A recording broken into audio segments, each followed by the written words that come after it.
العالمين والعاقبة للمتقين والصلاة والسلام على أشرف الأنبياء والمرسلين وعلى آله وصحبه أجمعين أما بعد درود پاک نذرانہ پیش کیجیے اللہم صلی علی سیدنا مولانا محمد معدن الجود والکرم وآلہ وصحبہ وبارک وسلم۔ امام جلال الدین سیوطی رحمۃ اللہ علیہ کی کتاب شرح الصدور میں سے احوال آخرت کے سلسلے میں بہت ساری روایت آپ نے سماعت فرمائی،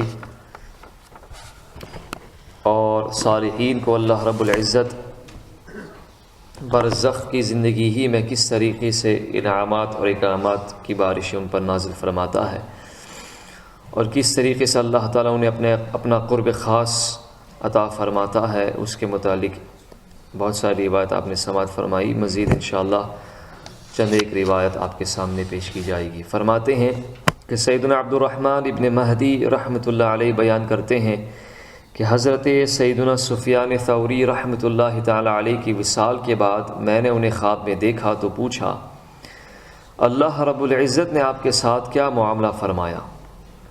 انہوں نے فرمایا، قبر میں پہنچتے ہی مجھے بارگاہ خداوندی میں حاضر کیا گیا تو اللہ رب العزت نے میرا آسان تر حساب لیا اور مجھے جنت میں جانے کا حکم ارشاد فرمایا۔ میں جنتی پھولوں اور درختوں کے درمیان پہنچا تو وہاں کوئی حرکت اور کوئی آواز نہ تھی۔ پھر اچانک ایک آواز آئی کہ اے سفیان بن سعید، کیا تم جانتے ہو تم نے ایک دن اپنی خواہش پر اپنے رب عز و جل کو ترجیح دی؟ میں نے کہا، خدا کی قسم یہی بات ہے۔ پس ہر طرف سے مجھے مٹھائی سے بھرے برتنوں نے گھیر لیا۔ سیدنا امام احمد ابن حنبل رحمۃ اللہ تعالی علیہ ورضی اللہ تعالی عنہ فرماتے ہیں کہ حضرت سیدنا امام شافعی رضی اللہ تعالی عنہ کی وفات کے بعد، آپ کی وصال شریف کے بعد، میں نے انہیں خواب میں دیکھا تو پوچھا، ما فعل اللہ بک، یعنی اللہ رب العزت نے آپ کے ساتھ کیا معاملہ فرمایا؟ کہا کہ اللہ رب العزت نے مجھے بخش دیا، میری ناز برداری فرمائی اور حوروں سے میری شادی کر دی، اور ارشاد فرمایا، یہ اس کا بدلہ ہے کہ تم نے کبھی میری نعمتوں پر فخر اور تکبر نہیں کیا۔ حضرت سیدنا ربیع ابن سلیمان رضی اللہ تعالیٰ عنہ بیان کرتے ہیں کہ میں نے حضرت سیدنا امام شافعی رضی اللہ تعالیٰ عنہ کو خواب میں دیکھ کر پوچھا کہ اللہ رب العزت نے آپ کے ساتھ کیا معاملہ کیا؟ فرمایا، اس نے مجھے سونے کی کرسی پر بٹھایا اور مجھ پر نرم و نازک موتیوں کی بارش کر دی۔ سبحان اللہ۔ سیدنا اسماعیل ابن ابراہیم فقیہ رحمۃ اللہ تعالی علیہ بیان کرتے ہیں کہ حضرت سیدنا حافظ ابو احمد حاکم رحمۃ اللہ علیہ کی وفات کے بعد میں نے انہیں خواب میں دیکھا تو پوچھا، آپ کے نزدیک زیادہ نجات پانے والا گروہ کون سا ہے؟ فرمایا، اہل سنت و جماعت۔ اللہ تعالیٰ اسی پر ہمیں موت عطا فرمائے۔ سیدنا خیثمہ ابن سلیمان رحمۃ اللہ علیہ بیان کرتے ہیں کہ سیدنا عاصم غازی طرابلسی رحمۃ اللہ علیہ کی وفات کے بعد میں نے انہیں خواب میں دیکھا تو پوچھا کہ اے ابو علی، آپ کا کیا حال ہے؟ فرمایا، ہم موت کے بعد کنیت نہیں رکھتے اور نہ اس سے پکارے جاتے ہیں، کیونکہ آپ نے کنیت ابو علی کے نام کے ساتھ پکارا، کنیت کے ساتھ پکارا، تو فرماتے کہ یہ کنیت ہمارے موت کے بعد یہ کنیت ہمارے پاس نہیں رہتی، نہ اس سے پکارے جاتے ہیں۔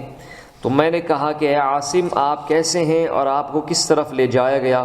فرمایا کہ مجھے وسیع رحمت اور بلند جنت کی طرف لے جایا گیا ہے۔ میں نے پوچھا کس سبب سے؟ فرمایا، سمندر میں بکثرت جہاد کرنے کے سبب، یعنی میں اللہ تعالیٰ کی راہ میں جہاد کیا کرتا تھا، اور جہاد کے لیے ہم کشتی پہ سوار ہوتے تھے، اسی وجہ سے اللہ رب العزت نے میری بخشش فرما دی اور مجھ پر یہ انعامات عطا فرمائے۔ سیدنا مالک ابن دینار رحمۃ اللہ علیہ کا بیان ہے کہ میں نے حضرت سیدنا مسلم ابن یسار رحمۃ اللہ علیہ کو خواب میں دیکھا تو پوچھا کہ موت کے بعد آپ نے کیا پایا؟ فرمایا، ہولناکیوں اور بڑے شدید زلزلوں سے سامنا ہوا۔ میں نے کہا، اس کے بعد کیا ہوا؟ فرمایا، کریم سے جس کی توقع ہوتی ہے وہی ہوا، اس نے ہماری نیکیاں قبول فرما لیں، ہماری خطاؤں کو معاف فرما دیا اور ہمارے انجام کا ضامن ہوا۔ سیدنا حسن ابن عبد العزیز ہاشمی رضی اللہ تعالیٰ عنہ بیان کرتے ہیں کہ میں نے حضرت سیدنا ابو جعفر محمد ابن جریر رضی اللہ تعالیٰ عنہ کو خواب میں دیکھا تو پوچھا آپ نے موت کو کیسا پایا؟ فرمایا بھلائی ہی بھلائی۔ میں نے کہا قبر کی ہولناکی کو کیسا پایا؟ فرمایا بھلائی ہی بھلائی۔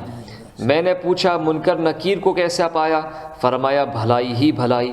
میں نے کہا آپ کا رب عز و جل تو آپ پر بہت مہربان ہے، اس کی بارگاہ میں ہمارا تذکرہ بھی کر لیجیے گا، ہمیں یاد بھی فرما لیجیے گا۔ فرمایا اے ابو علی تم کہتے ہو کہ ہمارا تذکرہ بھی کر لینا، حالانکہ ہم بارگاہ رسالت تک رسائی کے لیے تمہیں اپنا وسیلہ بناتے ہیں۔ سبحان اللہ، یعنی آپ تو خود وسیلہ تلاش کر رہے ہیں، حالانکہ ہم آپ کو خود نبی کریم صلی اللہ علیہ وسلم کی بارگاہ میں وسیلہ بناتے ہیں۔ سبحان اللہ۔ تو اس سے پتہ چلا کہ یہ وسیلہ اور توسل یہ ہمارے بزرگان دین کا طریقہ رہا ہے، اور اسی پر الحمدللہ ہم عمل کر رہے ہیں۔ سیدنا حبیش ابن مبشر رحمۃ اللہ علیہ بیان کرتے ہیں کہ میں نے حضرت سیدنا یحییٰ بن معین رحمۃ اللہ علیہ کو خواب میں دیکھ کر پوچھا، بہت بڑے محدث تھے حضرت یحییٰ بن معین، تو ان کو خواب میں دیکھ کر پوچھا کہ ما فعل اللہ بک، اللہ رب العزت نے آپ کے ساتھ کیا معاملہ فرمایا؟ کہا کہ اللہ رب العزت نے مجھے اپنا قرب بخشا اور 300 حوروں سے میرا نکاح فرمایا اور 2 مرتبہ اپنے دیدار سے شاد کام کیا ہے۔ میں نے عرض کی کس سبب سے؟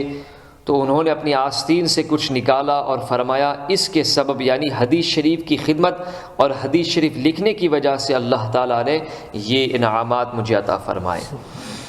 سیدنا سلیمان عمری رضی اللہ تعالیٰ عنہ بیان کرتے ہیں کہ سیدنا قاری ابو جعفر یزید ابن قعقاع رضی اللہ تعالیٰ عنہ کی وصال کے بعد میں نے انہیں خواب میں دیکھا تو انہوں نے مجھ سے فرمایا کہ میرے دوستوں کو میرا سلام کہنا اور انہیں بتانا کہ اللہ رب العزت نے مجھے ان شہداء کا مقام عطا فرمایا ہے جو زندہ ہیں اور رزق دیے جاتے ہیں، اور سیدنا ابو حازم رحمۃ اللہ علیہ کو بھی میرا سلام دینا اور کہنا کہ خوب دانائی سے کام لو، کیونکہ اللہ رب العزت اور اس کے فرشتے تمہاری راتوں کی مجلس کو دیکھتے ہیں۔ حضرت سیدنا زکریا ابن عدی رحمۃ اللہ علیہ کا بیان ہے کہ حضرت سیدنا امام عبداللہ ابن مبارک رضی اللہ عنہ کی وفات کے بعد میں نے انہیں خواب میں دیکھا تو پوچھا کہ اللہ رب العزت نے آپ کے ساتھ کیا معاملہ فرمایا؟ کہا کہ جہاد کے لیے سفر کرنے کے سبب اللہ رب العزت نے میری مغفرت فرما دی۔ سیدنا محمد ابن فضیل ابن عیاض رحمۃ اللہ علیہ بیان کرتے ہیں کہ میں نے حضرت سیدنا عبداللہ بن مبارک رضی اللہ تعالیٰ عنہ کو خواب میں دیکھ کر پوچھا کہ آپ نے کس عمل کو افضل پایا؟ فرمایا جو عمل میں کیا کرتا تھا۔ میں نے کہا سرحد اسلام پر جہاد کے لیے تیار رہنا اور جہاد کرنا؟ فرمایا ہاں، اس کے سبب اللہ تعالیٰ نے مجھے بخش دیا۔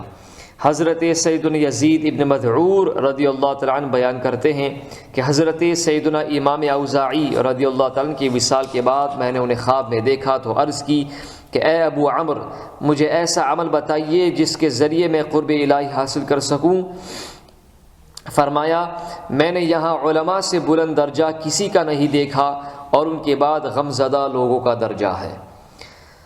سیدنا عبدالعزیز ابن عمر ابن عبدالعزیز رضی اللہ تعالیٰ عنہ بیان کرتے ہیں کہ والد ماجد حضرت سیدنا خلیفۃ المسلمین عمر ابن عبدالعزیز کے والد ماجد یعنی ان کے وصال کے بعد میں نے انہیں خواب میں دیکھ کر عرض کی کہ آپ نے کس عمل کو افضل پایا؟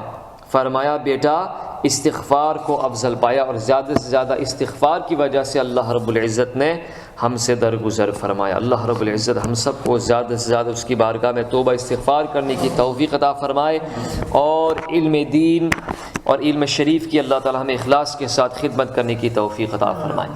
اللہم صلی علی سیدنا مولانا محمد معدن الجود والکرم وآلہ